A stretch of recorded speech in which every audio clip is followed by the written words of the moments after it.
Praise Lord, जय मसीह की। मैं स्टैनली मैकवान, मेरे YouTube channel Hindi Gujarati Bible study में आपका स्वागत है। मेरे चैनल को आज अभी इसी वक्त आप सब्सक्राइब कर लीजिए और परमेश्वर ज्ञान में आप बढ़ते जाओ।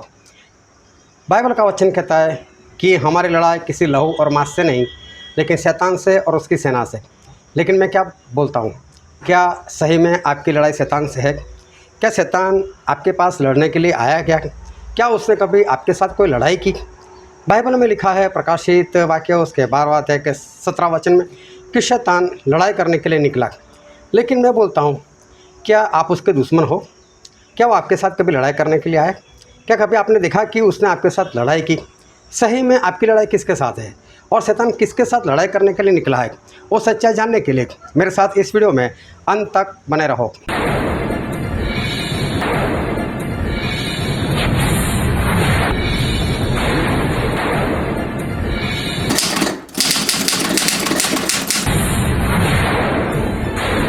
आओ परमेश्वर के वचन की ओर चले और बाइबल से मत्ती रचित सुसमाचार उसका 8वां अध्याय, और हम पढ़ेंगे 23 वचन से लेकर 27 वचन तक।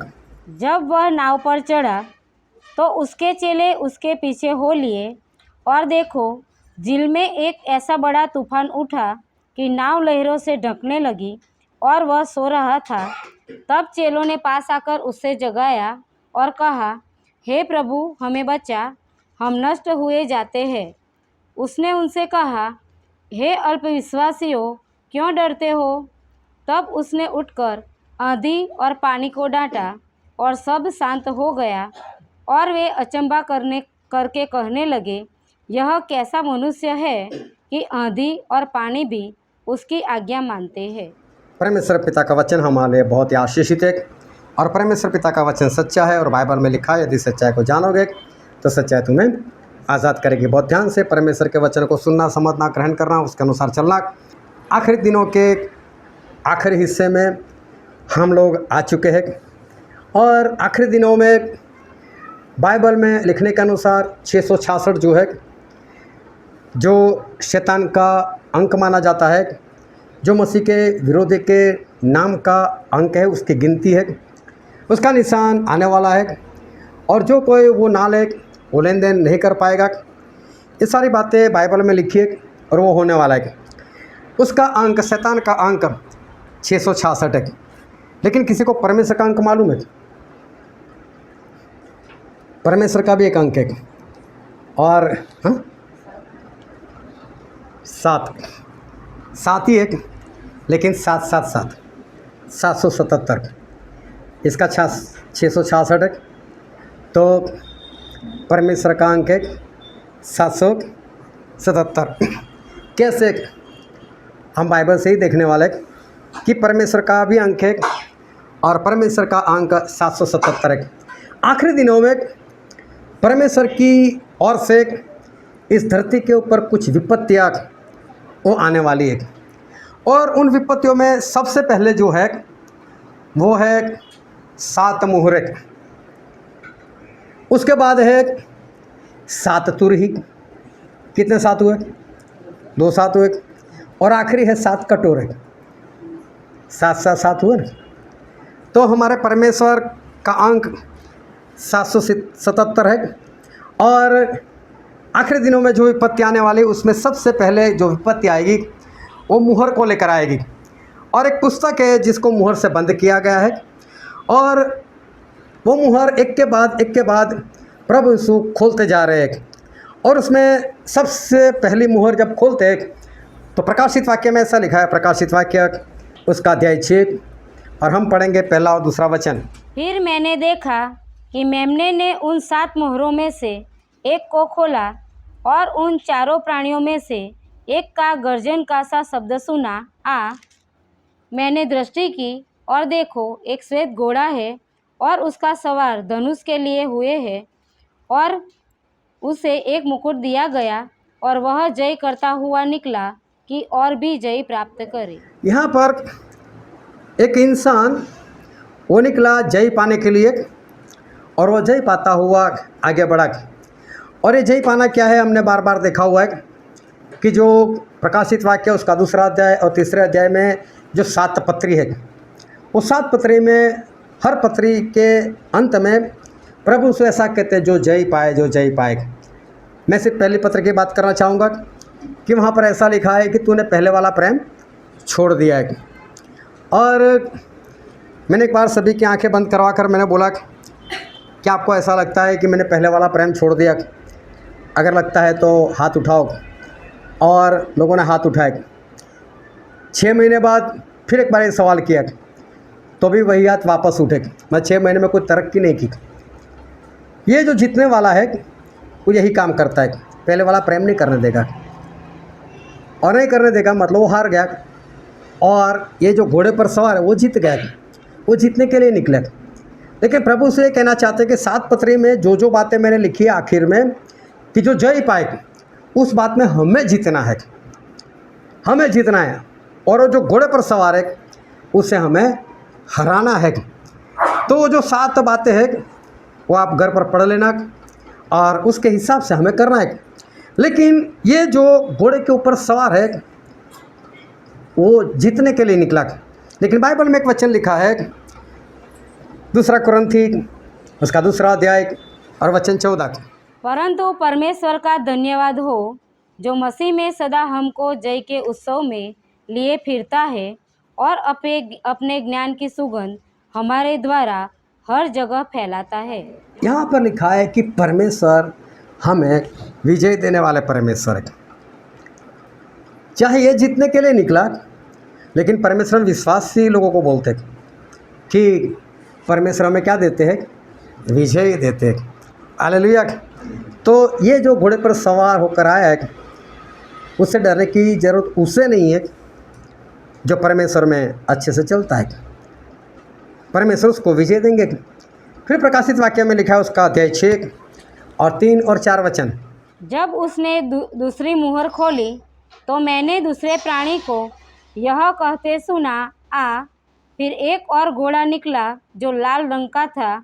उसके सवार को यह अधिकार दिया गया कि पृथ्वी पर से मेल उठा ले, ताकि लोग एक दूसरे का वध करें, और उसे एक बड़ी तलवार दी गई। जब दूसरी मोहर खुलेगी तो जो आएगा वो इस धरती पे से मेल उठा लेगा, मतलब शांति ले लेगा। और लोग एक दूसरे के विरोध में हो जाएंगे। लोग एक दूसरे को मारने लग जाएंगे, एक दूसरे का वध करने लग जाएंगे। ऐसे हालात हो जाएंगे, लोगों के जीवन से शांति चली जाएगी। लेकिन प्रभु से हमसे ऐसा कहते हैं, यूहन्ना 14 और उसका 27 वचन। मैं तुम्हें शांति दिए जाता हूँ, अपनी शांति तुम्हें देता हूँ। जैसे संसार देता है मैं तुम्हें नहीं देता। तुम्हारा मन व्याकुल न हो और न डरे। परमेश्वर ऐसा कहते हैं, मैं तुम्हें मेरी शांति देता हूँ। प्रभु यीशु हमें अपनी शांति देते हैं।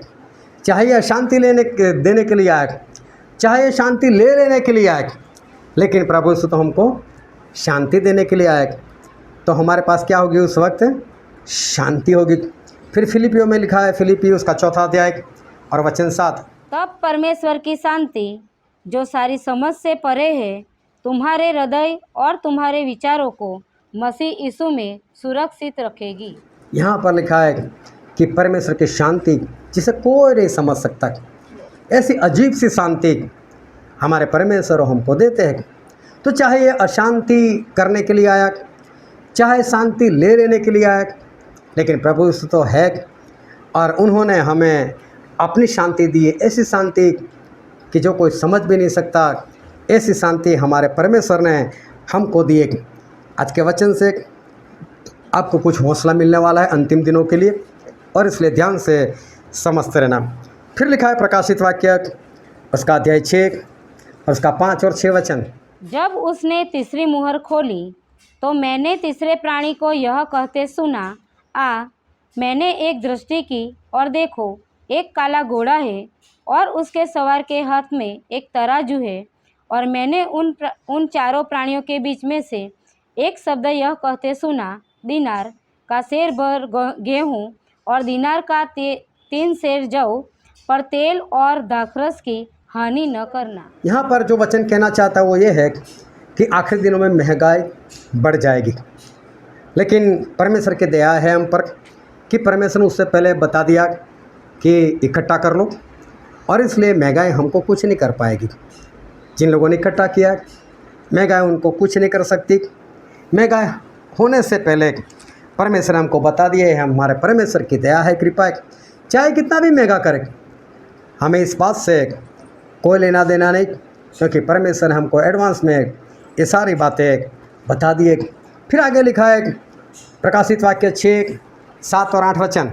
जब उसने चौथी मुहर खोली तो मैंने एक चौथे प्राणी का शब्द यह कहते सुना, मैंने दृष्टि की और देखो एक पीला सा घोड़ा है और उसके सवार का नाम मृत्यु है और अधोलोक उसके पीछे पीछे है, और उन्हें पृथ्वी की एक चौथाई पर यह अधिकार दिया गया कि तलवार और अकाल और मरी और पृथ्वी के वन पशुओं के द्वारा लोगों को मार डाले।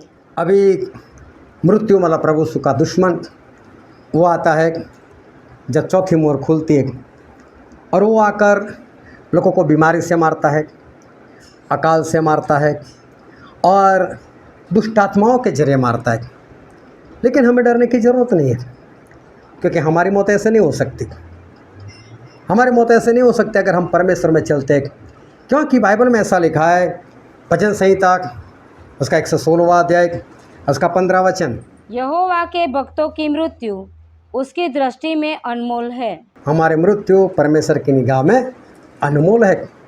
जैसे फालतू में मौत नहीं होगी, बीमारी में मौत नहीं होगी, अकाल में मौत नहीं होगी, किसी दुष्ट आत्मा से मौत नहीं होगी, कोई दुष्ट आत्मा हमारे अंदर घुस जाए और हमको मार दे, उस तरह से मौत नहीं होगी, क्योंकि हमारी मौत और परमेश्वर की निगाह में कैसी है, अनमोल है। फिर फिलिपियों में ऐसा लिखा है उसका 1 अध्याय और 21 वचन, क्योंकि मेरे लिए जीवित रहना मसीह है और मर जाना लाभ है। मरना तो लाभ की बात है, तो हमारी मौत फालतू में नहीं होने वाली। इसलिए ये जो इंसान आया, ये जो मृत्यु आई, जो लोगों को मार रहा है, लेकिन हमें डरने की ज़रूरत नहीं, क्योंकि हमारी मौत परमेश्वर की निगाह में अनमोल है और हमारा मरना और हमारे लिए एक लाभ की बात है।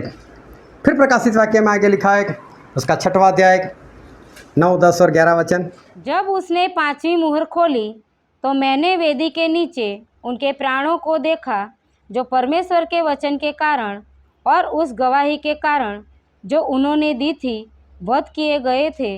उन्होंने बड़े शब्द से पुकार कर कहा, हे स्वामी, हे पवित्र और सत्य, तू कब तक न्याय न करेगा और पृथ्वी के रहने वालों से हमारे लहू का बदला कब तक न लेगा। उनमें से हर एक को श्वेत वस्त्र दिया गया और उनसे कहा गया कि और थोड़ी देर तक विश्राम करो, जब तक कि तुम्हारे संगी दास और भाई जो तुम्हारे समान वध होने वाले हैं, उनकी भी गिनती पूरी न हो ले। अभी देखो इस 5वीं मोहर से तो हमें लेना देना ही नहीं है, क्योंकि तो उनके लिए है जो यहाँ से शहीद होकर परमेश्वर के पास पहुँच गए और वेदी के नीचे वो लोग बैठे हुए, और वहाँ से वो लोग इंतज़ार कर रहे कि कब परमेश्वर हमारा बदला ले। तो 5वीं मोहर से तो हमें लेना देना है ही नहीं। फिर 6वीं मोहर खुलती है और हम आगे पढ़ते हैं प्रकाशित वाक्य उसका 6वां अध्याय और 12 से लेकर 17 पढ़ो तो। जब उसने 6वीं मुहर खोली तो मैंने देखा कि एक बड़ा भूकंप हुआ और सूर्य कंबल के समान काला और पूरा चंद्रमा लहू के समान हो गया। आकाश के तारे पृथ्वी पर ऐसे गिर पड़े जैसे बड़ी आंधी से हिलकर अंजीर के पेड़ में से कच्चे फल झड़ते हैं। आकाश ऐसा सरक गया जैसा पत्थर लपेटने से सरक जाता है, और हर एक पहाड़ और टापू अपने अपने स्थान से टल गया। तब पृथ्वी के राजा और प्रधान और सरदार और धनवान और सामर्थी लोग और हर एक दास और हर एक स्वतंत्र पहाड़ों की कोहों में और चट्टानों में जा छिपे, और पहाड़ों और चट्टानों से कहने लगे, हम पर गिर पड़ो और हमें उसके मुँह से जो सिंहासन पर बैठा है और मेमने के प्रकोप से छिपा लो, क्योंकि उनके प्रकोप का भयानक दिन आ पहुँचा है। अब कौन ठहर सकता है। देखो यहाँ पर ध्यान से समझना, बड़ा भूकंप हुआ, इतना बड़ा भूकंप कि आज तक तो आप लोगों ने देखा नहीं, सुना नहीं और समझा भी नहीं। ऐसा भूकंप जितने भी टापू है, टापू मतलब जो समुद्र में थोड़ी सी सूखी जगह दिखती हो, वो तो बोले गायब भी हो जाएंगे, 100% ख़त्म हो जाएंगे। लेकिन हमें क्या, हमारे पास तो परमेश्वर की मुहर है, हमें इससे कोई लेना देना, चाहे जितना भी धरती कम होने, हमें इससे क्या लेना देना, हम तो बचाए जाएंगे क्योंकि हम तो परमेश्वर के लोग हैं, तो हमें इस बात से कोई डरने वाली बात है नहीं। और फिर 7वीं मोहर खुलती है, प्रकाशित वाक्य उसका 8वां अध्याय और पहला और दूसरा वचन। जब उसने 7वीं मुहर खोली तो स्वर्ग में आधे घंटे तक सन्नाटा छा गया। तब मैंने उन सातों स्वर्गदूतों को देखा जो परमेश्वर के सामने खड़े रहते हैं, और उन्हें 7 तुरहियां दी गई।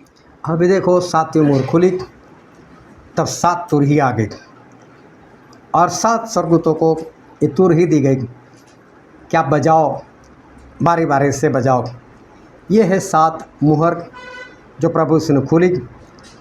काफ़ी विपत्तियाँ है उसमें, मुश्किलें हैं, धरतीकंप है, अकाल है, दुष्ट आत्माओं का काम है, भूखमरी है और महंगाई है, बहुत कुछ है इसमें। लेकिन अगर परमेश्वर की मुहर हमारे पास है, हमारे सर के ऊपर वो निशान है पवित्र आत्मा का, फिर तो डरने वाली कोई बात नहीं। जो होना है वो होने दो। अब बारी आती है 7 तुरही की, और बाइबल में लिखा है प्रकाशित वाक्य उसका 8वां अध्याय और वचन 7। पहले स्वर्गदूत ने तुरही फूंकी और लहू से मिले हुए ओले और आग उत्पन्न हुई और पृथ्वी पर डाली गई, और पृथ्वी की 1/3 जल गई, और पेड़ों की 1/3 जल गई, और सब हरी घास भी जल गई। अभी ऐसा हुआ, ओले पड़े जिसके अंदर लहू था और जिसके साथ आग भी थी। बर्फ़ गिरा ऊपर से जिसके अंदर लहू और आग दोनों मिक्स किए हुए, और उसके कारण जो पेड़ पौधे थे उसका तीसरा हिस्सा में 33.33% जल गए। लेकिन जो घास था वो तो 100% जल गया। लेकिन हमें क्या लेना देना, जलता है तो जले, पेड़ पौधे जले, सारा घास जल जाए, हमें तो पता चलेगा क्योंकि वो उन्हें हमारे आसपास भी आने वाले, लेकिन हम पर तो नहीं आने वाले। हमें क्या लेना देना इससे, हमें डरने वाली कोई बात है नहीं। फिर आगे पढ़ते हैं प्रकाशित वाक्य उसका 8वां अध्याय और 8 और 9 वचन।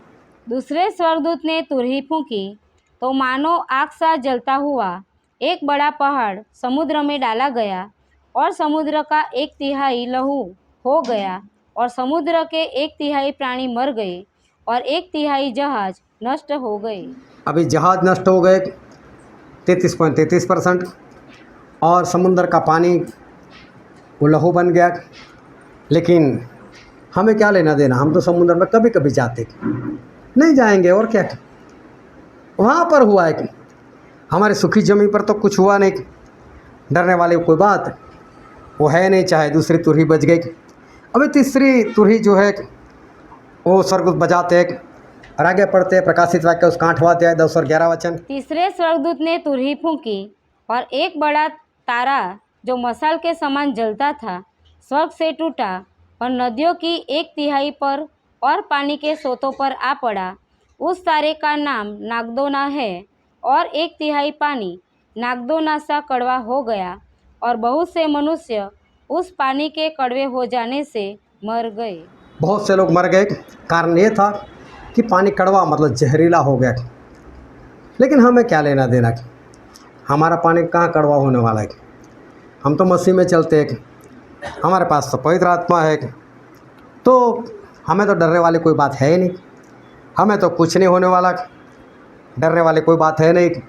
जिसका पानी जहरीला हो उसका हो, लेकिन हमारे साथ तो ऐसा कुछ होने वाला है नहीं।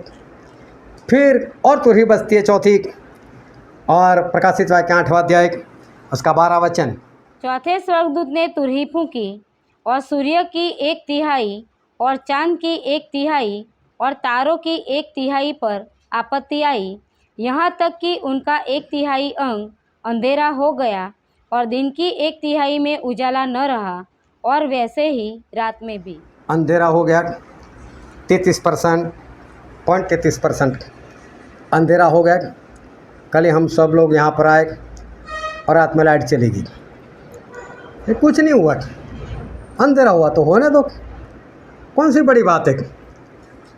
तो अंधेरा हो गया, लेकिन हमें डरने की ज़रूरत नहीं। और अभी 5वीं तुरही वो बजती है, और यहाँ पर सब कुछ स्पष्ट हो जाता है।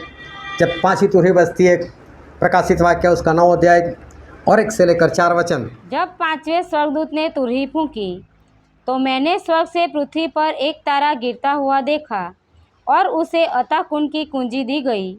उसने अतः कुंड को खोला और कुंड में से बड़ी भट्टी का सा धुआं उठा और कुंड के धुएं से सूर्य और वायु अंधकारमय हो गए।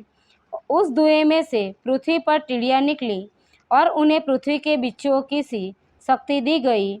उनसे कहा गया कि न पृथ्वी की घास को, न किसी हरियाली को, न किसी पेड़ को हानि पहुँचाए, केवल उस मनुष्यों को हानि पहुँचाए जिनके माथे पर परमेश्वर की मुहर नहीं है। हालेलुया। यहाँ पर बिल्कुल स्पष्ट किया गया ये सारी विपत्तियाँ है किसके लिए?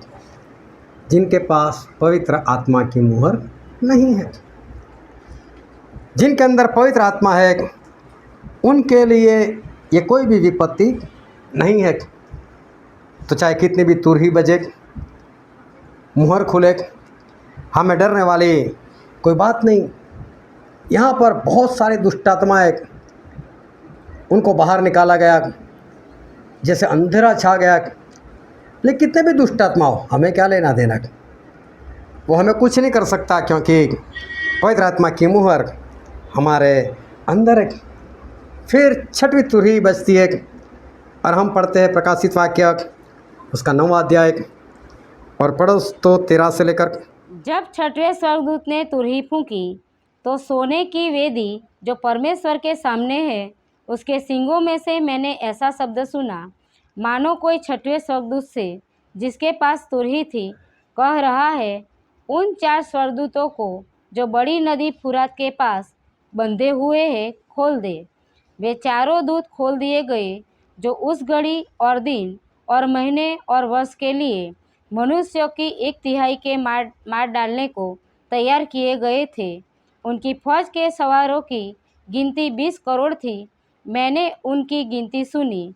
मुझे इस दर्शन में घोड़े और उनके ऐसे सवार दिखाई दिए जिनकी झील में आग और धूम्रकांत और गंधक की सी थी, और उन घोड़ों के सिर सिंहों के सिरों के समान थे और उनके मुंह से आग, धुआं और गंधक निकलते थे। इन तीनों महामारियों अर्थात आग और धुएं और गंधक से जो उनके मुंह से निकलते थे, मनुष्यों की 1/3 मार डाली गई। आग से, धुएं से और गंधक से और 33.33 मार दिए गए। उसके पहले 25% मार दिए गए थे जब मुहर खुली थी।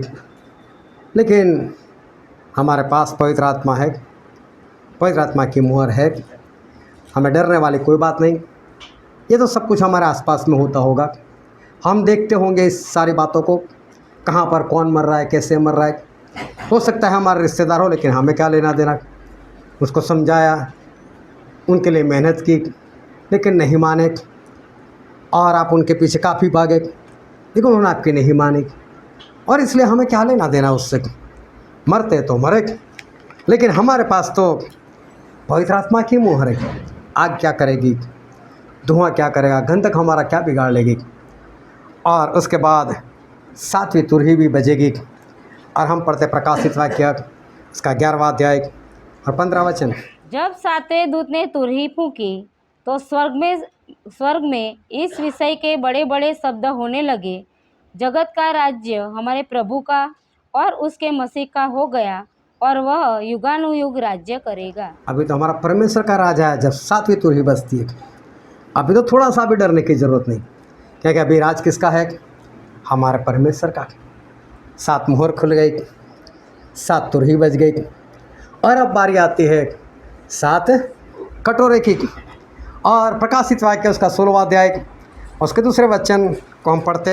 अतः पहले स्वर्गदूत ने जाकर अपना कटोरा पृथ्वी पर उंडेल दिया। तब उन मनुष्यों के जिन पर पशु की छाप थी और जो उसकी मूर्ति की पूजा करते थे, एक प्रकार का बुरा और दुखदायी फोड़ा निकला। लोगों को फोड़े निकले, लेकिन यहाँ पर स्पष्ट लिखा है जिन लोगों ने उस पशु मतलब मसीह का जो विरोधी था, उसकी मुहर जिन लोगों ने ली थी, उनको फोड़े निकले। तो हम काम से लेने वाले? हम तो लेने वाले हैं नहीं। तो फोड़े हमारे लिए नहीं है। तो पहला कटोरा डाल दिया गया, उंडेल दिया गया, लेकिन हमें उससे कोई लेना देना नहीं, क्योंकि हमने तो मसीह के विरोध की कोई मुहर नहीं ली, इसलिए हमें तो कोई लेना देना नहीं, हमको तो फोड़े होने वाले हैं नहीं। फिर आगे पढ़ते उसका तीसरा वचन।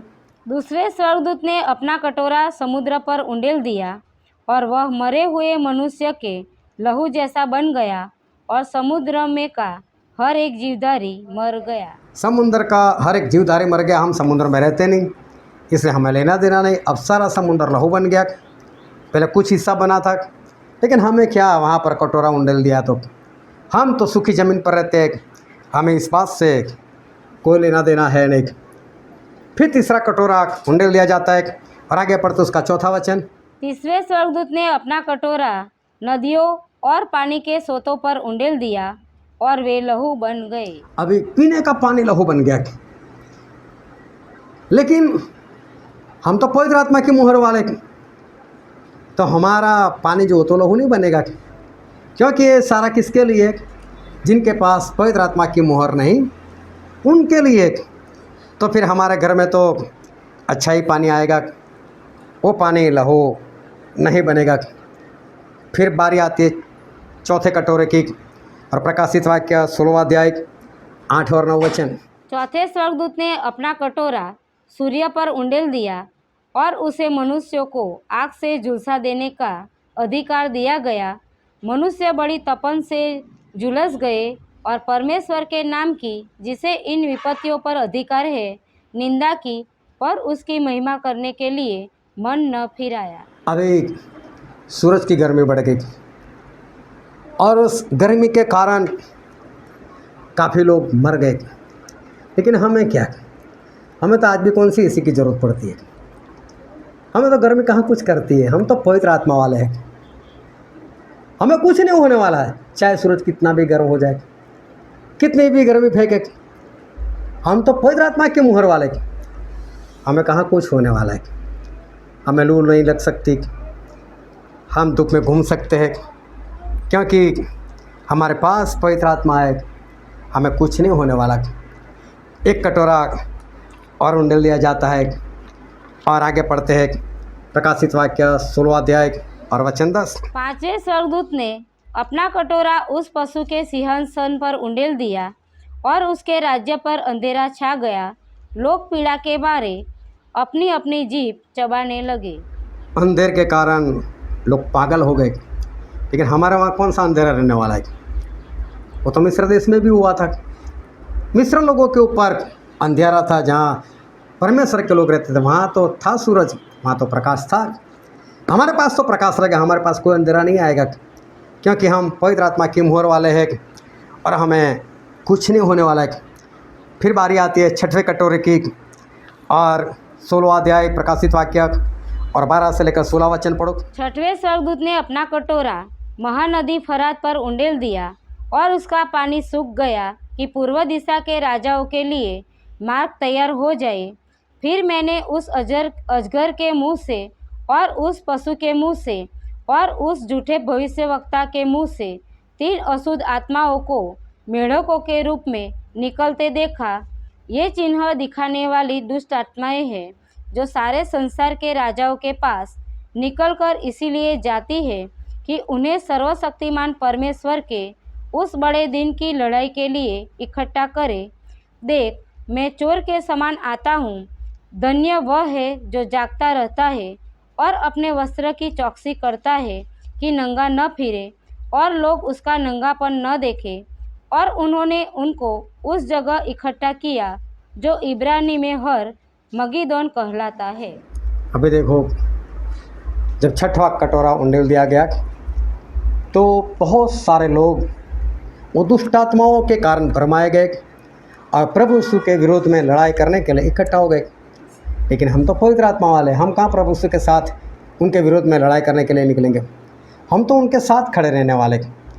तो छठवां कटोरा उंडेल दिया गया, हमें कोई लेना देना नहीं, हमें कुछ नहीं होने वाला, कोई दुष्ट आत्मा हमको नहीं भरमा सकता, क्योंकि हम पवित्र आत्मा से परिपूर्ण लोग हैं और हमें कुछ नहीं होने वाला। और फिर बारी आती है आखिरी कटोरा, 7वां कटोरा और 16वां अध्याय प्रकाशित वाक्य और 17 से 21 पढ़ो तो। सातवें स्वर्गदूत ने अपना कटोरा हवा पर उंडेल दिया और मंदिर के सिंहासन से यह बड़ा शब्द हो चुका। फिर बिजलियाँ चमकी और शब्द और गर्जन हुए और एक ऐसा बड़ा भूकंप आया कि जब से मनुष्य की उत्पत्ति पृथ्वी पर हुई तब से ऐसा बड़ा भूकंप कभी न आया था। इससे उस बड़े नगर के 3 टुकड़े हो गए और जाति जाति के नगर गिर पड़े।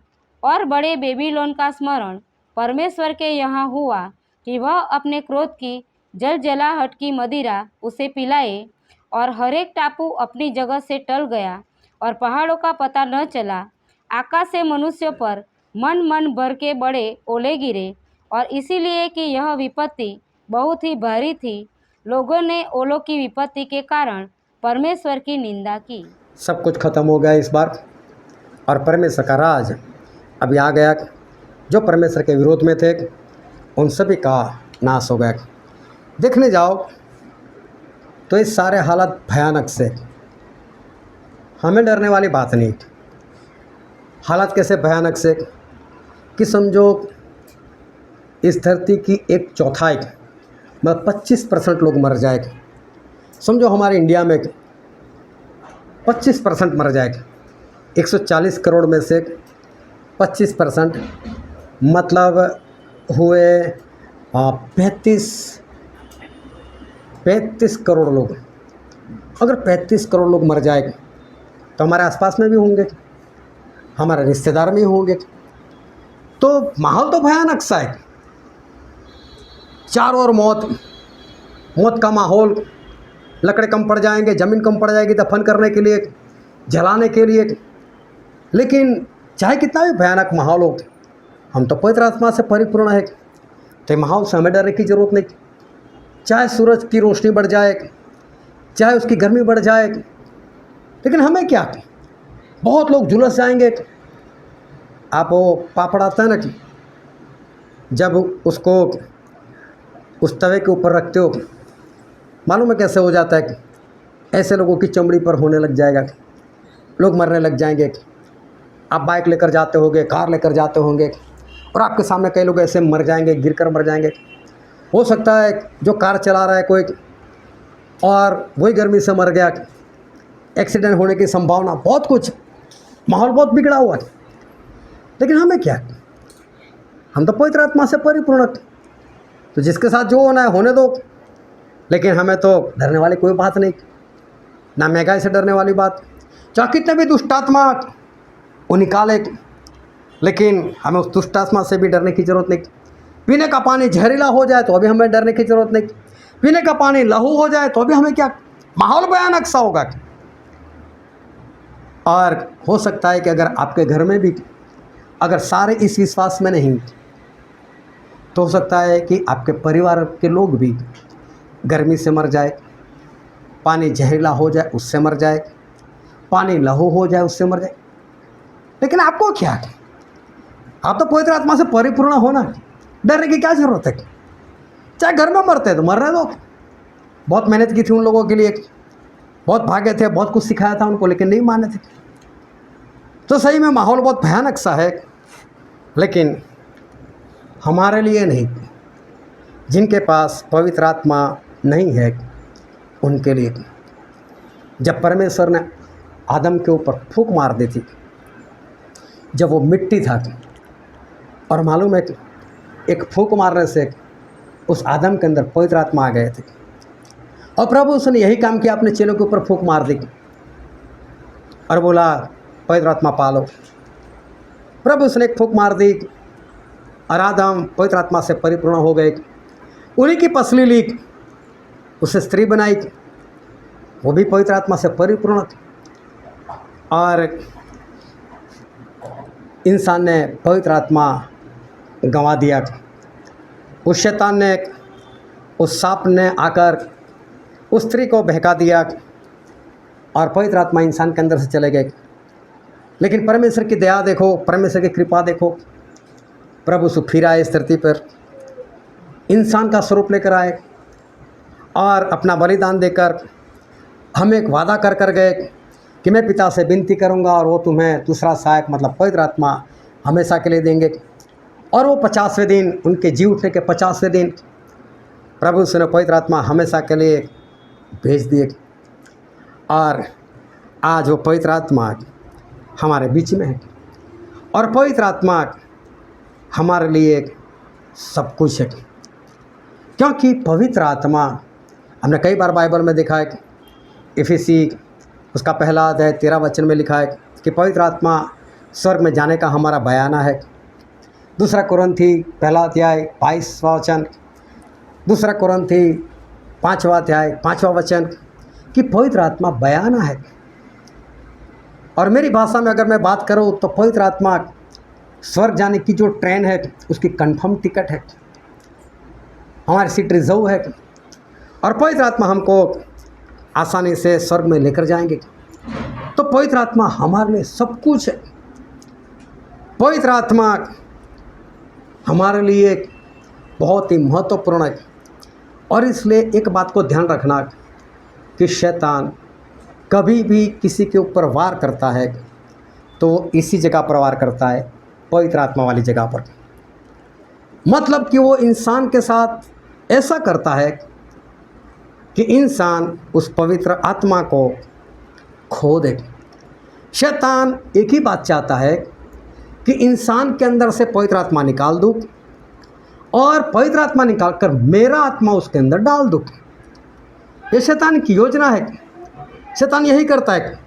क्या किया था हवा के साथ? पवित्र आत्मा निकाल दिया और उसके अंदर अपना आत्मा वो भेज दिया। पवित्र आत्मा निकाल दिया, इसका मतलब ये नहीं कि उसने पवित्र आत्मा को ऑर्डर किया चलो निकलो यहाँ से, ये बात नहीं है। लेकिन वो हमला इस तरह से करता है, पाप करवाता है और इंसान पाप कर कर पवित्र आत्मा गंवा देता है। और फिर शैतान अपना आत्मा, दुष्ट आत्मा उसके अंदर डाल देता है। हवा के साथ उसने ऐसा ही किया।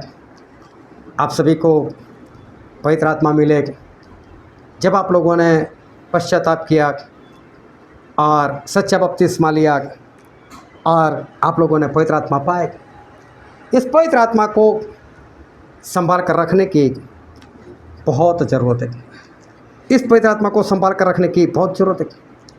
लेकिन जो विश्वासी लोग होते हैं, एक एक बात को अच्छे से समझना, उसमें 2 लेवल होते होंगे और भी, लेकिन मैं आज खास 2 लेवल की मैं बात करना चाहता हूँ कि विश्वासियों के अंदर 2 लेवल होते। एक लेवल होता है हवा वाला, ध्यान से समझना। कौन सा है पहला लेवल? हवा वाला। हालेलुया। अपने आसपास में किसी को सोते हुए देखो, उसका कान में बोल दो हालेलुया, ताकि वो जाग जाए। हालेलुया। जागते रहो। हमको तो रात में परमेश्वर ने जागने बोला है, तो दिन में मत सोया करो। एक लेवल है विश्वासियों का, वो है हवा वाला लेवल। हवा वाला लेवल मतलब कैसा लेवल? इंसान अपनी इच्छाओं के कारण, इंसान अपनी अभिलाषाओं के कारण और इंसान अपनी कामनाओं के कारण शैतान के बहकावे में आकर पवित्र आत्मा खो बैठता है। हवा के अंदर था, उस स्त्री के अंदर पवित्र आत्मा थे। शैतान ने क्या बोले? फल खा ले। तो उसके अंदर इच्छा थी ना फल खाने की, उसके अंदर अभिलाषा थी ना, उसके अंदर कामना थी ना। पवित्र आत्मा थे, लेकिन साथ में उसकी इच्छाएं थी, उसकी कामनाएं थी, उसकी अभिलाषा थी।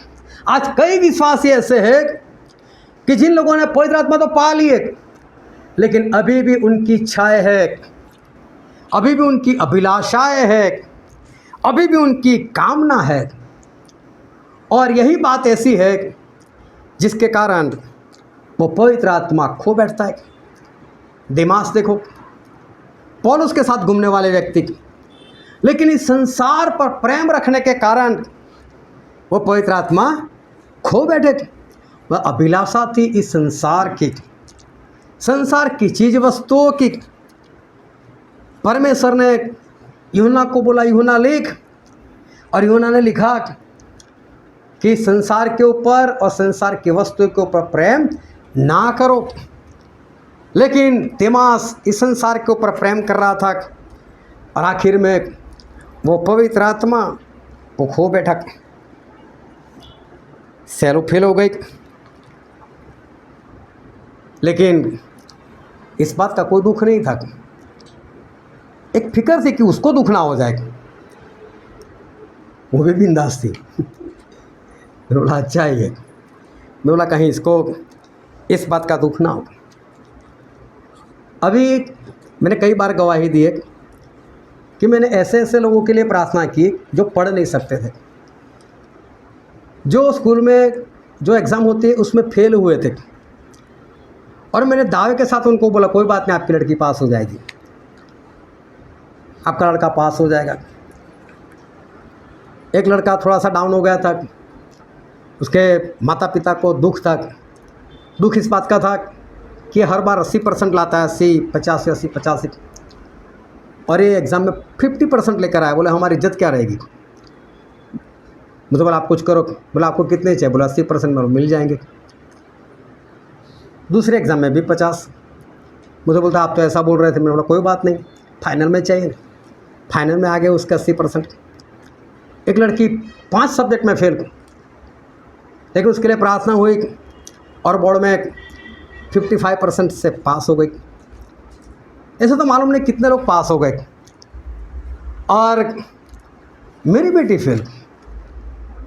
और आप तो ऐसे ऐसे गवाही देते हैं, लोगों के पास जाते हैं, लोगों की बातें करते हैं, आपकी बेटी फेल।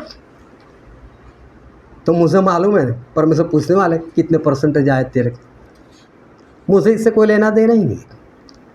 मैं तो उन लोगों के लिए प्रार्थना करता हूँ जिनकी अभिलाषा है। मेरी कोई अभिलाषा नहीं। मैंने तो पहले से बच्चों को यही बोल कर रखा था कि 33% पर अगर पास होते हो तो 34 का प्रयत्न मत करना, फालतू में मेहनत मत करना। जितने परसेंट पर पास हो उतने ही लाना। मालूम है मेरे पास पैसे थे नहीं थे ऐसा नहीं, फिर भी मैंने इन लोगों को सरकारी स्कूल में पढ़ाया था। कारण क्या था? परमेश्वर ऐसा बोलते हैं, इस संसार का ज्ञान परमेश्वर की निगाह में क्या है? क्या है? जोरों से बोलो ना। चलो अच्छी सी स्कूल में मूर्खता देते इसको। मेरे बच्चों को अच्छी स्कूल में अच्छी फीस देकर मूर्खता दिलाते। मैंने वो काम नहीं किया था। लोगों का जो मानना है, लोगों की जो समझ है, मुझसे उससे कोई लेना देना नहीं। लेकिन एक विश्वासी वो लेवल का है कि विश्वास में आने के बाद भी वो हवा जैसा है, उसके अंदर कामना है, उसके अंदर अभिलाषा है, उसके अंदर इच्छा है, नहीं ऐसा होना चाहिए, ऐसा होना चाहिए, ये चाहिए, वो चाहिए। और इसके कारण शैतान उसके पास आता है और सिर्फ दिखाता है, देखिए फल कैसा है, और यही तो चाहिए था, तो ले लेना है। और इंसान पवित्र आत्मा गवा देता है। लेकिन ये विश्वासी लोगों का एक लेवल है। मैं भी तो सोच सकता था, जाओ परमेश्वर मैं आपकी प्रार्थना नहीं करने वाला, मैं सुसमाचार नहीं देने वाला, मेरी प्रार्थना से कितने लोग चंगे हो गए, कितने लोग पास हो गए, मेरी लड़की को नापास कर दिया, फेल कर दिया, जाओ। अरे छोड़ो, पास हो या फेल छोड़ो उसको। हाँ, अगर इच्छा होती, अंदर एक कामना होती, अंदर एक अभिलाषा होती, तो हो सकता था रिजल्ट देखकर पवित्र आत्मा में गंवा देता। इच्छा होती, अभिलाषा होती कि नहीं मेरी बेटी इतने परसेंटेज लानी चाहिए, तो हो सकता है उसके विपरीत कुछ होता तो कुछ हो जाता। लेकिन ध्यान से समझना, ये विश्वासी लोगों का एक लेवल है। और मालूम है प्रभु ने क्या बोला है? मत्ती रचित सुसमाचार उसका 16 अध्याय और 24 वचन। तब यीशु ने अपने चेलों से कहा, यदि कोई मेरे पीछे आना चाहे तो अपने आप का इनकार करे और अपना क्रूस उठाए और मेरे पीछे हो ले। हालेलुया। क्या बोला है प्रभु ने? अगर कोई मेरे पीछे आना चाहे तो अपने आप का इनकार करेगा। वह इच्छा नहीं होनी चाहिए, अभिलाषा नहीं होनी चाहिए, लालसा कामना नहीं होनी चाहिए। ऐसा परमेश्वर का वचन कहता है कि जो कोई मेरे पीछे आना चाहे, प्रभु ने बोलते मेरे पीछे आओ, उनको ज़रूरत ही नहीं, किसी की ज़रूरत नहीं, उनका स्वर खाली नहीं रहने वाला, जो जाने वाले जाने ही वाले। लेकिन वो बोलते अगर आना हो तो इच्छाओं को छोड़ो और अपने हाथ में क्या उठाओ, क्रूस उठाओ।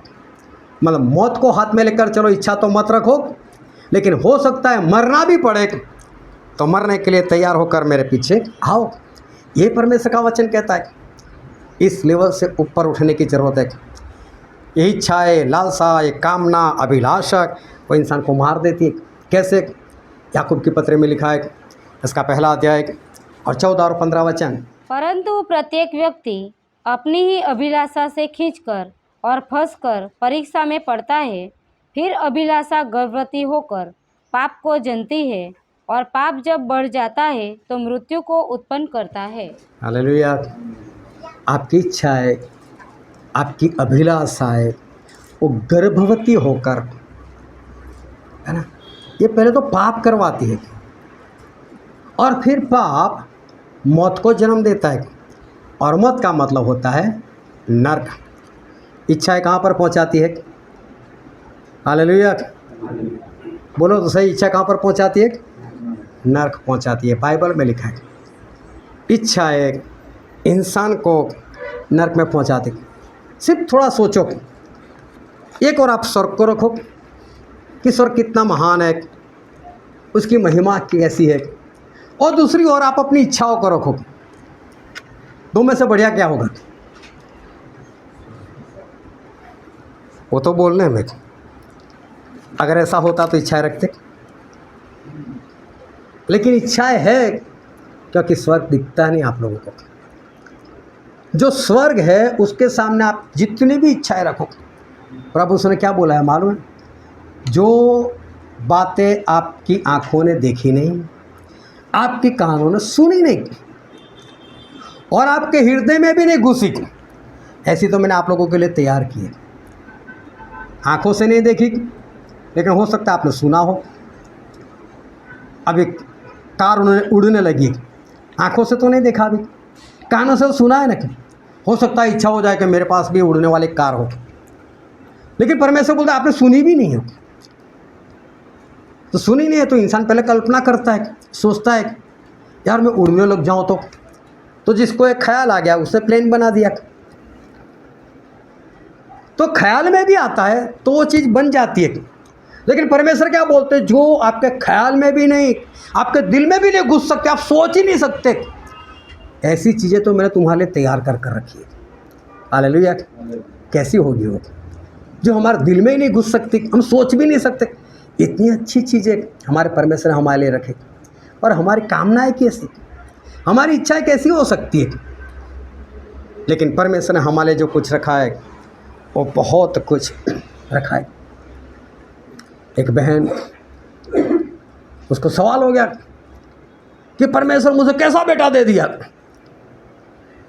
आपके पीछे सही से चलता नहीं, ये नहीं करता, वो नहीं करता, मेरी निगाह कमज़ोर क्यों? अरे छोड़ो ना लालसा, छोड़ो ना कामना, क्यों इच्छा रखते हो, क्यों अभिलाषा रखते हो? पाप करवाती है। जब मैं प्रार्थना नहीं करूंगी परमेश्वर की, पवित्र आत्मा खोने की बात आ जाती है। ध्यान से समझना, इच्छाएं, लालसाएं, कामना, ये एक ऐसी चीज़ है शैतान दिखाता है ये चाहिए, और इंसान उसको प्राप्त करने के लिए ऐसा काम कर बैठता है कि पवित्र आत्मा खो बैठता है। ये विश्वासी लोगों का एक लेवल है कि विश्वास में आने के बाद, पवित्र आत्मा पाने के बाद भी उनके अंदर इच्छाएं है, कामनाएं है, अभिलाषा है। विश्वासी है, लेकिन साथ में ये दूसरी बात है। अब मैं दूसरे लेवल पर जाना चाहता हूँ, जो दूसरा लेवल जो विश्वासी लोगों का है। और एक वचन मैं पढ़ाना चाहता हूँ, प्रकाशित वाक्य उसका 12 अध्याय और उसका 17 वचन। तब अजगर स्त्री पर क्रोधित हुआ और उसकी शेष संतान से जो परमेश्वर की आज्ञाओं को मानते और यीशु की गवाही देने पर स्थिर है, लड़ने को गया और वह समुद्र के बालू पर जा खड़ा हुआ। हालेलुया। जाग रहे हो सभी? तो उत्तर दो। शैतान लड़ने के लिए निकला, किसके साथ? क्या लिखा है? शैतान लड़ाई करने के लिए निकला, किसके साथ? पढ़कर ही बताओ। जो परमेश्वर की आज्ञा मानता है और इसका मतलब आप लोग से बाइबल में देखते हो लेकिन ध्यान नहीं लगता आप लोगों को। देखो अंदर लिखा हुआ है, लिखा है कि नहीं? अगर आपका ध्यान है तो बताओ ना। शैतान उन लोगों के साथ लड़ाई करने के लिए निकला जो परमेश्वर की आज्ञा मानता है और परमेश्वर की गवाही को मानता है, गवाही पर चलता है। ऐसे लोगों के साथ शैतान लड़ाई करने के लिए निकला जो परमेश्वर की आज्ञा में बना रहता है, परमेश्वर के वचन में बना रहता है, परमेश्वर की गवाही में बना रहता है। उसके साथ शैतान लड़ाई करने के लिए निकला। हालेलुया। फिर से एक बार पूछता हूँ, किसके साथ शैतान की लड़ाई है? हाँ, और हाँ। अभी देखो पहला लेवल वाला कैसा है? जिसके अंदर इच्छाएं है, कामनाएं है, अभिलाषा है, हवा के जैसा। शैतान ने हवा के साथ लड़ाई की, प्रेम से बात की ना। हालेलुया। ये पहले वाला जो लेवल है उसके साथ शैतान बहुत प्रेम से बातें करता है, उसका मित्र ही है।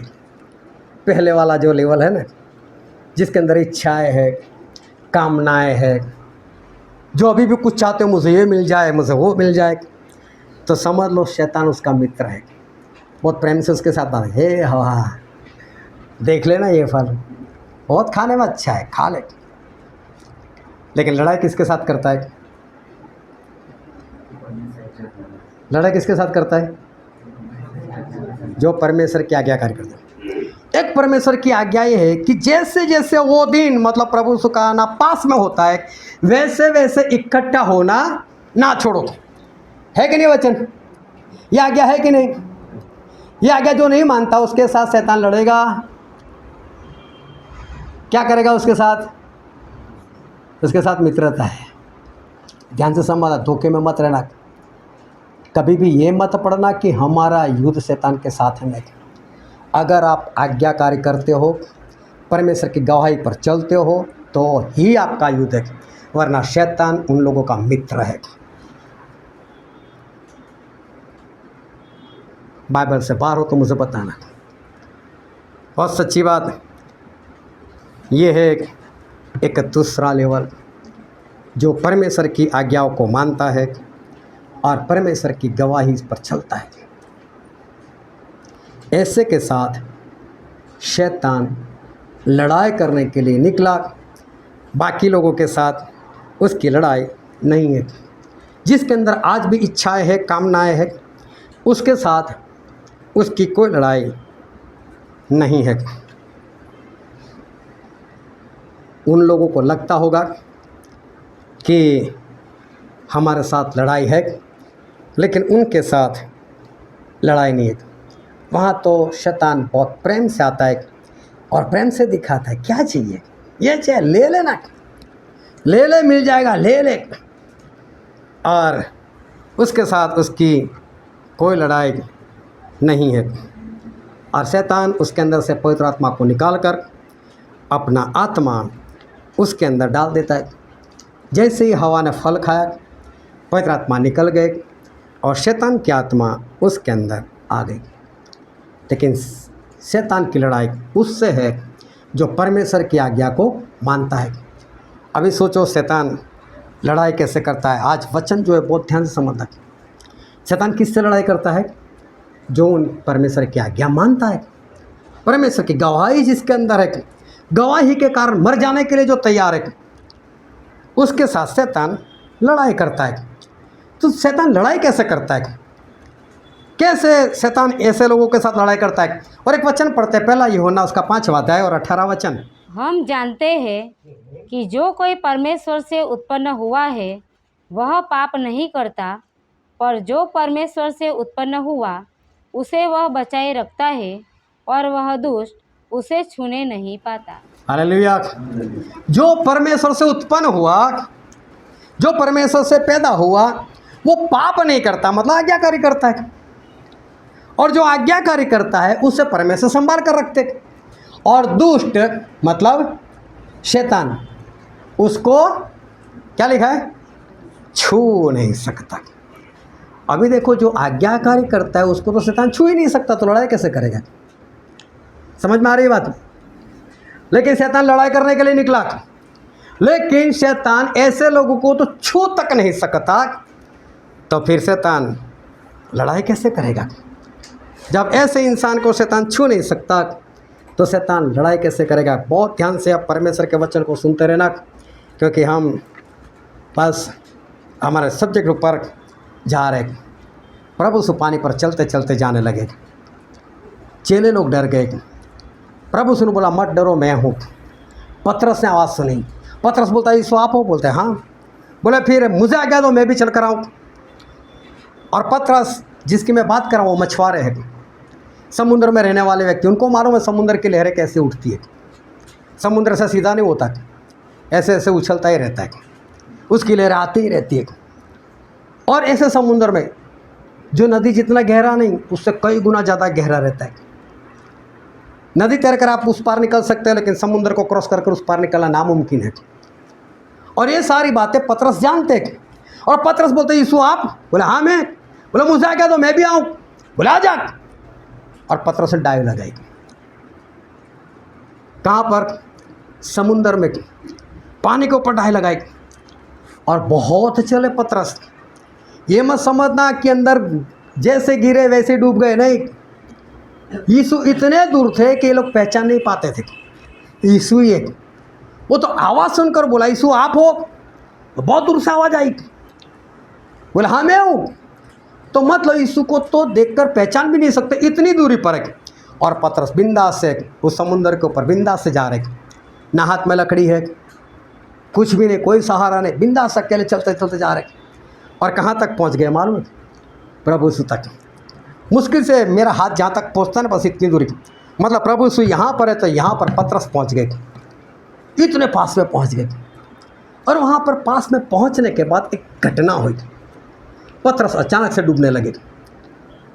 और डूबने का कारण था, मत्ती उसका 14 अध्याय 30 वचन पढ़ दो। पर हवा को देखकर डर गया और जब डूबने लगा तो चिल्लाकर कहा, हे प्रभु मुझे बचा। हालेलुया।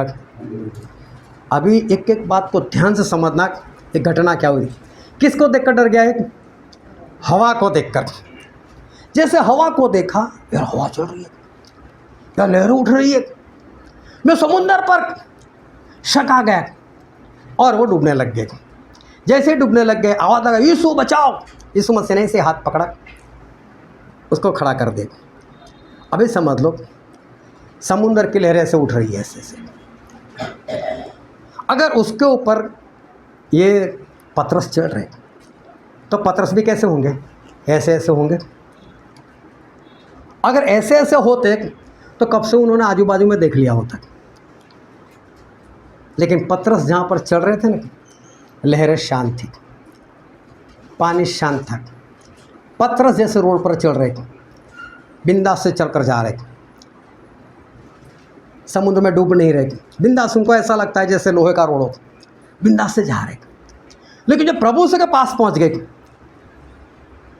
और तुरंत आसपास में देखने लग गए, अरे मैं समुद्र पर, हवा चल रही है, लहरें उठ रही है, और मैं कहाँ पर? और तुरंत डूबने लगे।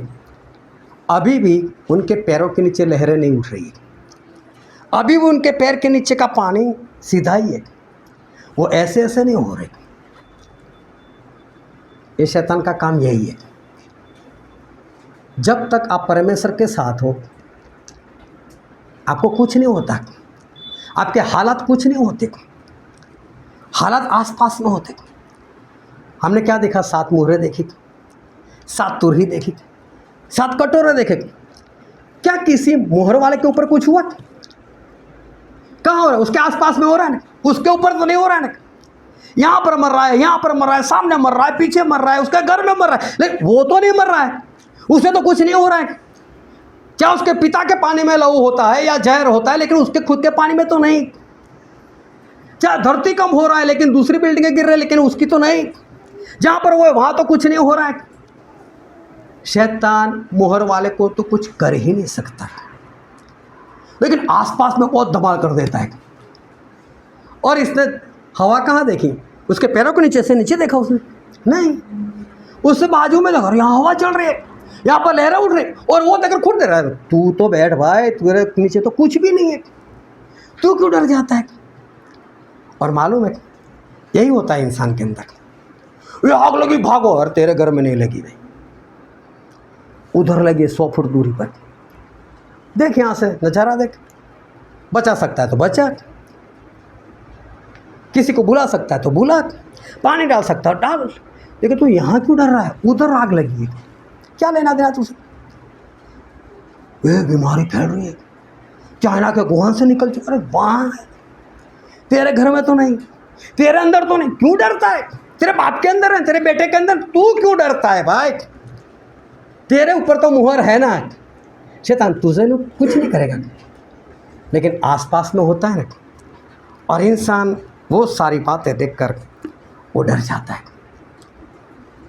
और पतरस को कुछ नहीं हो रहा था, लेकिन पतरस वो देखकर डर गया, और डर का आत्मा आया, मतलब सामर्थ का आत्मा चले गए।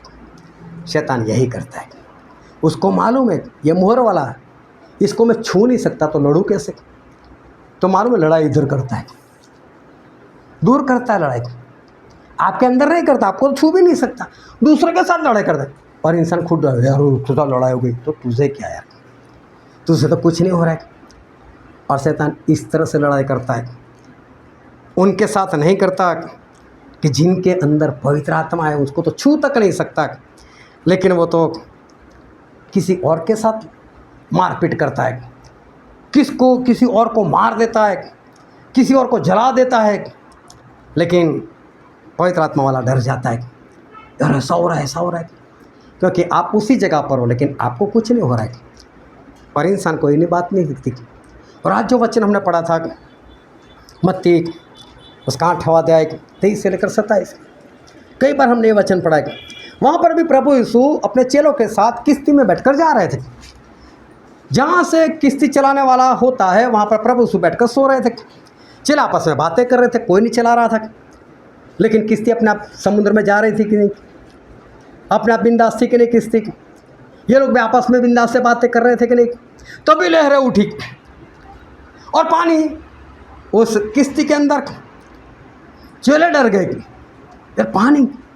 अरे प्रभु यीशु ये बताना चाहते हैं कि तेरे किश्ती में पानी है, तू पानी में नहीं डूबा है, तेरी किश्ती भी डूबी नहीं है, तू उसे स्विमिंग पूल बनाकर परमेश्वर दे रहे, नहाओ यार, आनंद करो। डर गए ये लोग, किश्ती अभी भी जा रही थी। प्रभु उसने बोला इनको, अल्पविश्वासी, शक क्यों करते हो? किश्ती डूबी थी क्या? नीचे गई थी पानी में? क्या आप डूबने लगे थे? डरे क्यों? शैतान यही काम करता है, आपको कुछ नहीं करता, आपको छू नहीं सकता, क्योंकि आप तो पवित्र आत्मा से भरे हुए थे, वो छू नहीं सकता। लेकिन वो आसपास में गड़बड़ी करता है, और आसपास में देखकर इंसान हड़बड़ा जाता है, वो डर जाता है, और सामर्थ का आत्मा, पवित्र आत्मा खो बैठता है। मालूम है परमेश्वर क्या कहते हैं? एक वचन पढ़ते हैं भजन संहिता उसका 104 और वचन 26। उसमें जहाज भी आते जाते हैं और लिव्यातान भी, जिसे तूने वहाँ खेलने के लिए बनाया है। जहाज समुद्र में आते जाते हैं, और समुद्र में परमेश्वर ने एक लिव्यातान को रखा है। ऐसा यहाँ पर लिखा है। लिव्यातान जो शब्द है वो इब्रानी शब्द है, उसका अनुवाद यहाँ पर नहीं किया गया, लेकिन लिव्यातान का मतलब है कि समुद्र में रहने वाला राक्षस। और ये लिव्यातान शब्द जो है वो लिखा है शैतान के लिए। तो लिव्यातान मतलब शैतान कहाँ पर है? वो समुद्र में हो, और शैतान जो है वो समुद्र में उछल कूद करता है। कहाँ पर उछल कूद करता है? समुद्र में। हमें डरने की ज़रूरत नहीं। मालूम है हमें क्यों डरने की ज़रूरत नहीं? वो 7 मुहर, 7 तुरही और 7 कटोरे को देखना, शैतानी सब कुछ कर रहा है, लेकिन परमेश्वर के लोगों के लिए कुछ भी नहीं है, उनको तो कुछ नहीं हो रहा है। और फिर बाइबल में ऐसा लिखा है, भजन संहिता उसका 46 और 1, 2, 3 वचन पढ़ो। इस कारण हमको कोई भय नहीं, चाहे पृथ्वी उलट जाए और पहाड़ समुद्र के बीच में डाल दिए जाए, चाहे समुद्र गरजे और फैन उठाए और पहाड़ उसकी बाढ़ से कांप उठे। परमेश्वर बोलते डरना नहीं। किस बात से नहीं डरना? बोले समुंदर से। समुंदर अगर गर्जना करे, अपना फैन उठाए। फैन उठाने का मतलब ये होता है, आप कटोरा ले लो, कटोरे के अंदर पानी ले लो और चम्मच से ऐसे ऐसे घुमाओ उसको, फिर पानी कैसे गोल गोल घूमता है और बीच में खड्डे जैसा हो जाता है। ऐसा अगर नदी में होता है, जब नदी में पानी ज़्यादा होता है और उसमें अगर इंसान फंस जाए ना, वो सीधा नीचे चला जाएगा, मर जाएगा, उसको कोई नहीं बचा सकता। बोले ऐसा समुंदर करे। अगर समुद्र में समझो कि इस तरह से पानी हिलाया जाए चारों ओर, समुद्र की बात कर रहा हूँ, जो इस धरती के गोले पर 71.28% इतने में फैला हुआ है। अगर वो समुद्र का पानी ऐसे ऐसे अगर कोई हिलाए तो इसमें जहाज़ की हालत क्या होगी? इंसान को तो कोई देख ही नहीं सकता है, क्या होगा उसका। और परमेश्वर क्या बोलते हैं? अगर समुद्र ऐसा भी हो जाए ना, तो भी तो डरना नहीं। क्यों नहीं डरना? हम यहाँ पर है, वो समुद्र में हो रहा है, हमें क्या लेना देना? समुद्र जो भी करे, वो समुद्र में जो भी होता है, हमें क्या लेना देना? और उत्पत्ति में ऐसा लिखा, उसका पहला अध्याय और उसका वचन 10। परमेश्वर ने सूखी भूमि को पृथ्वी कहा। किसको पृथ्वी कहा? सूखी भूमि को, इस गोले को नहीं कहा, सूखी भूमि को पृथ्वी कहा। और तथा जो जल इकट्ठा हुआ उसको उसने समुद्र कहा। हाँ, जो जल इकट्ठा हो उसको समुद्र कहा। हम समुद्र में रहते या इस धरती के ऊपर? हम धरती के ऊपर हैं, तो समुद्र में कुछ होता है हमें डर लगना चाहिए। समुद्र में उथल पुथल हो जाए, हमें क्या लेना देना? हम कहाँ पर रहते हैं? हम तो इस धरती पर रहते हैं। और मालूम है कि लोग समुद्र में कुछ होता है ना, लोग धरती के ऊपर डरना शुरू कर देते। लेकिन हम धरती पर रहते हैं और शैतान कहाँ पर रहता है? समुद्र में रहता है। वो समुद्र में हलचल पैदा करता है, वो समुद्र में उछल कूद करता है और इंसान बाहर वो डर जाता है। समुद्र का पानी लहू बना देता है, हमें क्या लेना देना? चाहे बन जाए, चाहे जहाँ डूब कर मर जाए, हमें क्यों डरना है? वो तो वहाँ पर काम कर रहा है, वो कहाँ हमारे अंदर काम करता है। लेकिन इंसान हड़बड़ा जाता है और इस कारण वो डर कर अपना पवित्र आत्मा खो देता है। लेकिन हम क्यों इस शैतान की उछल कूद से हम डर जाए? हम क्यों हड़बड़ा जाए? शैतान कहीं पर रहकर कुछ करता है, उससे हमें कोई भी लेना देना नहीं है। पतरस के नीचे कुछ भी नहीं हो रहा था, वो लहर शांत थी। शैतान ने उसके बाजू में कुछ हलबली कर दी और पतरस वो देखकर अपने आप को डुबोने लग गया। लेकिन हमें कुछ नहीं करना चाहिए। अब एक इंसान था, कामकाज नहीं करता था, पत्नी उससे परेशान थी, ये कुछ करता नहीं, कुछ करता नहीं। और ये इंसान एक बार घर पर बैठा होगा, कुछ मक्खियाँ उसको परेशान करती होगी और उसने ऐसे मक्खी ऊपर ऐसे हाथ मारा जोरों से और मक्खी मर गई। और उसने गिन कर देखा तो 7 मक्खी मर गई। बोले एक थप्पड़ में 7, एक झापड़ में 7, एक झापड़ में 7 को मार दे, एक झापड़ में 7 को मारा। बोलता नहीं मक्खी को मारा, एक झापड़ में 7 को मारा। अभी जो लोग सुन रहे हो डर रहे उसे, यार एक थप्पड़ लगाता 7 लोग मर जाते। बात पहुंची राजा तक, बोले एक थप्पड़ लगा 7 लोग मर गए। उसकी पत्नी को मालूम ये क्या कर सकता है, इसकी औकात कितनी, उसकी पत्नी को मालूम कौन से 7 को मारा, मक्खी को मारा। उसकी पसली है ना, तो उसको तो मालूम है कितना कर सकता है। अभी क्या हुआ, पास वाला राजा चढ़ाई कर कर आ गया। राजा डर गए, बोले करे तो क्या करे, बड़ा राजा है, वो डरना क्या, बुलाओ उसको। एक थप्पड़ लगा था 7 लोग मर जाते, बुलाओ उसको। तो बुला लिया उसको। अब ये डर है, राजा ने बोला कि लड़ाई करने के लिए जाना है, तो एक थप्पड़ लगाता है 7 लोग मर जाते हैं, तो बहुत अच्छी बात है, जाओ लड़ाई के लिए। ये डर गया, भागकर घर पर आया, पत्नी को बोला ऐसा ऐसा हुआ, राजा ने बुलाया और मुझे बोला कि लड़ाई करने के लिए जाना है। पत्नी को मालूम है कि मर जाए तो अच्छा है, ऐसे कोई काम का नहीं, कुछ करता तो है नहीं। बोला हाँ जाओ लड़ाई करने के लिए जाना ही पड़ेगा। राजा ने बोला जाना ही पड़ेगा। पत्नी बोला, राजा को बोला हाँ घोड़ा बोड़ा दे दो इसको, उसके ऊपर बिठा दिया इसको। उसकी पत्नी ने क्या, घोड़े के साथ इसके पैर बांध दिए। मालूम है कहीं पर भी कूद सकता है, ये कहाँ कुछ करने वाला है। अभी सामने सेना खड़ी है, इससे पीछे से घोड़े को मारा, घोड़ा जाए भागे, वो जोरों से बाहर। सामने वाली सेना देखे एक अकेला आ रहा है और एक अकेला आ रहा है, ये भी डर रहा है कि सामने इतनी बड़ी सेना, मैं अकेला क्या करूँगा। सेना भी देख, राजा ने एक को ही भेजा। अभी घोड़ा तभी एक पेड़ के नीचे से निकला, इससे सोचा मैं पेड़ को पकड़ लेता हूँ, उसकी डाली पकड़ लेता हूँ, घोड़ा भाग जाएगा नीचे से, मैं तो बच जाऊँगा। अभी सेना तो सामने आ गई और उसे डाली को पकड़ लिया, लेकिन डाली भी टूटने वाली थी, कभी भी टूट सकती ऐसी डाली थी। इसने पकड़ा तो डाली टूट गई थी। अब डाली इसके हाथ में, भाग रहा है घोड़े पर, और सामने वाली सेना ने देखा है कि काला इंसान और बीच में से डाली दौड़ कर आया, इसमें ताकत कितनी होगी, भागो है भागो। सारे भाग गए। राजा बोलते क्या बात है, कितना बहादुर है। यही शैतान है, कुछ नहीं है उसके अंदर,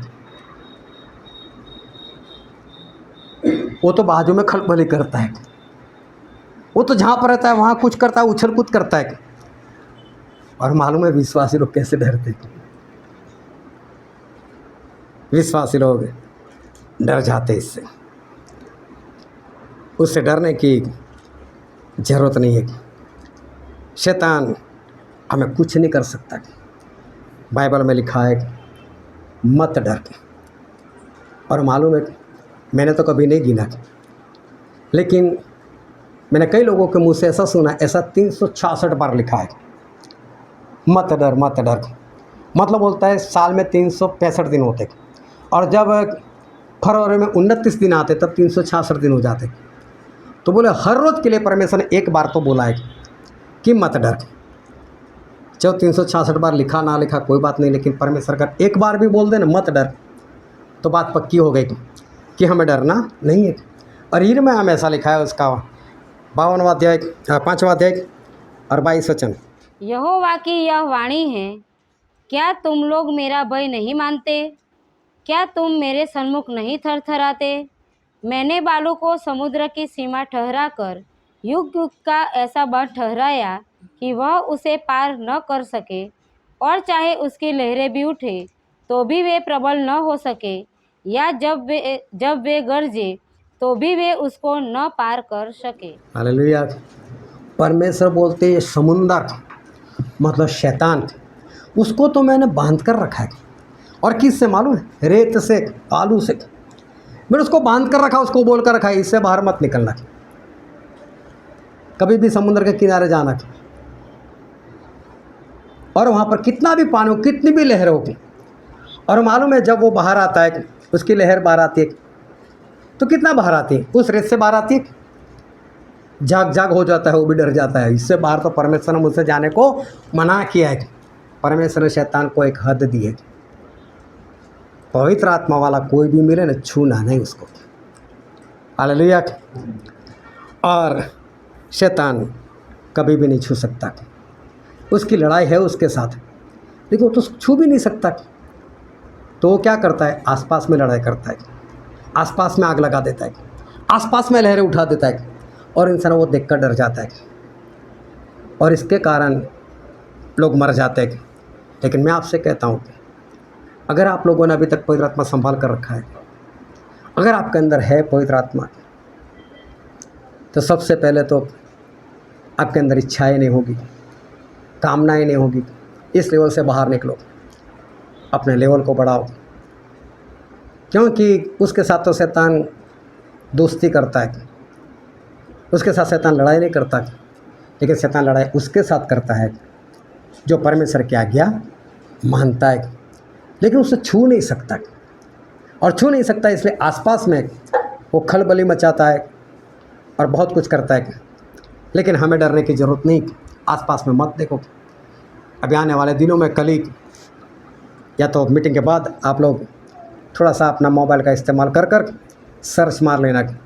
एक नई बीमारी की बात चल पड़ी है, N5H1, उस बीमारी का नाम रखा हुआ है। और कोरोना में 1000 में 10 लोग मरे थे, ऐसा इनका कहना है। लेकिन इस बीमारी से 100 में 52 लोग मरने वाले। अभी हमें डरना है कि नहीं डरना है? हालेलुया। लेकिन ध्यान से रखना, पवित्र आत्मा से भरे हुए होने चाहिए। अगर वो भरपूर ही नहीं, अभी भी आप में लड़ाई झगड़ा है तो धोखे में मत रहना। अगर अभी भी गाली गलौज है तो धोखे में मत रहना कि आप पवित्र आत्मा से भरे हुए। अगर अभी भी आपको किसी बात से बुरा लग जाता है, किसी इंसान से बुरा लग जाता है, धोखे में मत रहना, पवित्र आत्मा नहीं है। कुछ भी हो सकता है आप लोगों के साथ, आप मर सकते हो। लेकिन बचना चाहते हो तो पवित्र आत्मा से परिपूर्ण रहो, ताकि शैतान आपको छू ना सके।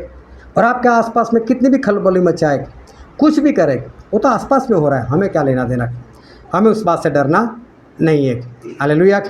तो समुद्र में कुछ नहीं था, किश्ती डूब नहीं रही थी, लेकिन चेले लोग डर गए और यीशु मसीह को उठाए, लेकिन उनकी किश्ती डूब नहीं रही थी। आप भी नहीं डूबोगे अगर परमेश्वर की आज्ञाकारी करते रहोगे तो कुछ नहीं होगा।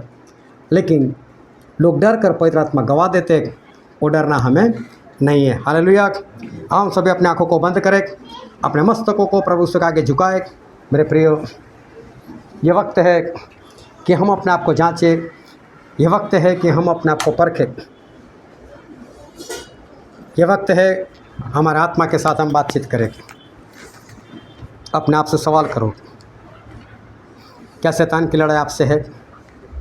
क्या आप आज्ञाकारी में हो? क्या आप गवाही को लिपटे रहते हो? क्या है आपके जीवन में? क्या आप खुद किसी से लड़ाई झगड़ा करते हो? क्या आपके घर में लड़ाई झगड़े है? क्या आपको अभी भी किसी बात का बुरा लगता है? क्या अभी भी आपके अंदर वो परमेश्वर की गवाही नहीं? अगर ये नहीं तो मेरे प्रिय ध्यान से समझना कि पवित्र आत्मा की कमी है। जिसके अंदर पवित्र आत्मा है वो कुछ नहीं, उससे शैतान कुछ नहीं कर सकता, उसको शैतान छू नहीं सकता। लेकिन वो आसपास में वो खलबली मचाता है। परमेश्वर कहते हैं वो समुंदर जिसके अंदर परमेश्वर ने लेवियाथान को छुड़ाए, लेकिन वो समुंदर उसको आज्ञा दिए कि अपनी हद को छोड़कर बाहर ना निकले। और शैतान की लिमिट है, वो पवित्र आत्मा वाले को छू नहीं सकता। आखिरी दिनों में 7 मोहर खुलने वाली है, 7 तुरही बजने वाली है, 7 कटोरे उंडेल जाने वाले हैं। सभी में विपत्तियाँ है, सभी में बीमारियाँ हैं, मुश्किलें, तकलीफ़ें हैं। लेकिन अगर आप बचना चाहते हो तो पवित्र आत्मा से परिपूर्ण रहो। ये सारी तकलीफ़ें, सारी विपत्तियाँ वो पवित्र आत्मा वालों के लिए नहीं है, वो हमारे आसपास में होगा। आपके घर में भी हो सकता है, लेकिन आपके साथ नहीं हो सकता अगर आप पवित्र आत्मा से परिपूर्ण हो। और बचना चाहते हो तो पवित्र आत्मा से परिपूर्ण रहो। और आपके घर में नहीं होना देना चाहते तो अपने परिवार के लिए मेहनत करो, आत्मा जीतो और स्वर्ग के वारिस बनो। ये वचन समझने के लिए, ग्रहण करने के लिए, उसके अनुसार चलने के लिए प्रभु यीशु की कृपा हम सभी पर होने पाए।